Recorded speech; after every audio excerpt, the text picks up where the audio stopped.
Hi friends, എല്ലാവർക്കും സ്വിതാസ് cooking വേൾഡിലേക്ക് സ്വാഗതം. ഇന്നുണ്ടാക്കുന്നത് സദ്യ സ്പെഷ്യൽ മുളകാ കറിയാണ്. എങ്ങനെയാണ് തയ്യാറാക്കുന്നത് നോക്കാം. ചാനൽ ആദ്യമായിട്ടാണ് കാണുമെങ്കിൽ സബ്സ്ക്രൈബ് ചെയ്യാൻ മറക്കരുത്. തൊട്ടടുത്ത് കാണുന്ന ബെല്ലൈക്കൺ കൂടി ഒന്ന് ക്ലിക്ക് ചെയ്യൂ. 3 ഓപ്ഷൻ കാണാം, അതിൽ ഓൾ വേണം സെലക്ട് ചെയ്യാം. എങ്കിൽ മാത്രമേ ഞാൻ വീഡിയോ അപ്ലോഡ് ചെയ്യുമ്പോൾ നോട്ടിഫിക്കേഷൻ ലഭിക്കുകയുള്ളൂ. എന്നാൽ നമുക്ക് മുളകാ കറി ഉണ്ടാക്കാൻ തുടങ്ങാം. ഞാനൊരു മണ്ണിൻ്റെ ചട്ടിയാണ് എടുത്തിട്ടുള്ളത്. അതിലേക്ക് ഒരു 3 ടേബിൾ സ്പൂൺ നല്ലെണ്ണ ചേർത്തിട്ടുണ്ട്.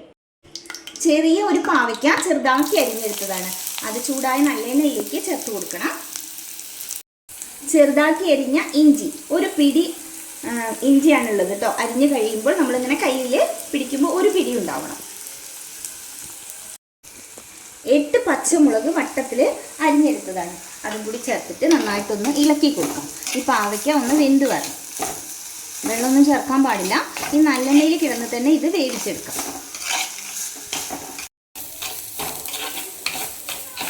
അപ്പോൾ പാവയ്ക്കെല്ലാം പാകത്തിന് വെന്തിട്ടുണ്ട്. ഇതിലേക്ക് ഒരു 1/4 ടീസ്പൂൺ കായപ്പൊടി കൂടി ചേർത്തിട്ട് ഒന്നുകൂടി ഒന്ന് ഇളക്കി കൊടുക്കാം. 200 ഗ്രാം പുളി വെള്ളത്തിലിട്ടിട്ട് ഞാനത് പിഴിഞ്ഞെടുത്തതാണ് കേട്ടോ. അതിലേക്ക് ആവശ്യത്തിനുള്ള ഉപ്പ് കൂടി ചേർത്തിട്ട് ഒന്നും കൂടി ഒന്ന് ഇളക്കി എടുക്കാം.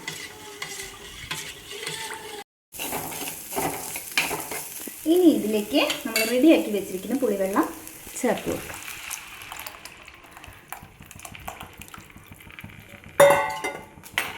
ഒന്നും കൂടി ഒന്ന് ഇളക്കി വെച്ചു.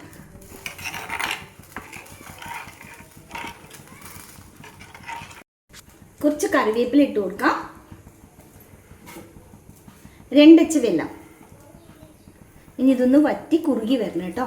വെല്ലം ഇടുമ്പോൾ അഴുക്കും പൊടിയൊന്നും ഇല്ലാതെ നല്ല വെല്ലം നോക്കിയിട്ട് വേണം വാങ്ങാൻ. എന്നിട്ട് അത് വേണം കേട്ടോ ചേർത്ത് കൊടുക്കാൻ. നമ്മളിത് അരിച്ചിട്ട് ഉരുക്കിയിട്ട് അരിച്ചെടുക്കണമൊന്നുമില്ലല്ലോ, ഡയറക്റ്റായിട്ട് ഇടുക തന്നെയല്ലേ ചെയ്തത്. അപ്പോൾ നല്ല ശർക്കര നോക്കിയിട്ട് വാങ്ങാം. എന്നിട്ട് അത് വേണം ചേർത്ത് കൊടുക്കാൻ.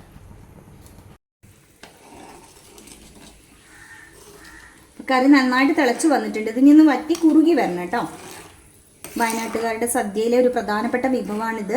മലബാർ സൈഡിലേക്കൊന്നും ഇങ്ങനെ ഉണ്ടാക്കാറില്ല. മുളക് മാത്രം ഇട്ടിട്ട് മുളകാ പച്ചടിയാണ് ഉണ്ടാക്കാറുള്ളത്. ഇതാ പാവയ്ക്കയുടെ ആ കയ്പ്പും പച്ചമുളകിൻ്റെ എരിവും പുളിയുടെ ആ പുളി എല്ലാം കൂടി ചേരുമ്പോൾ നല്ല ടേസ്റ്റാണ് കേട്ടോ. ഒന്ന് വറ്റി കുറുകി വരട്ടെ.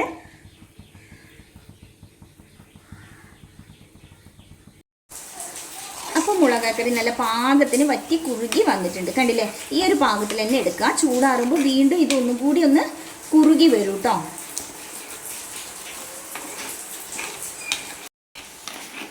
ഈ വരുന്ന ഓണത്തിന് സദ്യ ഉണ്ടാക്കുമ്പോൾ എല്ലാവരും ഇതൊന്ന് ട്രൈ ചെയ്ത് നോക്കൂ കേട്ടോ. വീഡിയോ ഇഷ്ടമല്ല ലൈക്ക് ചെയ്യാനും ഷെയർ ചെയ്യാനും കമൻറ്റ് ചെയ്യാനും ഒന്നും മറക്കരുത്. താങ്ക്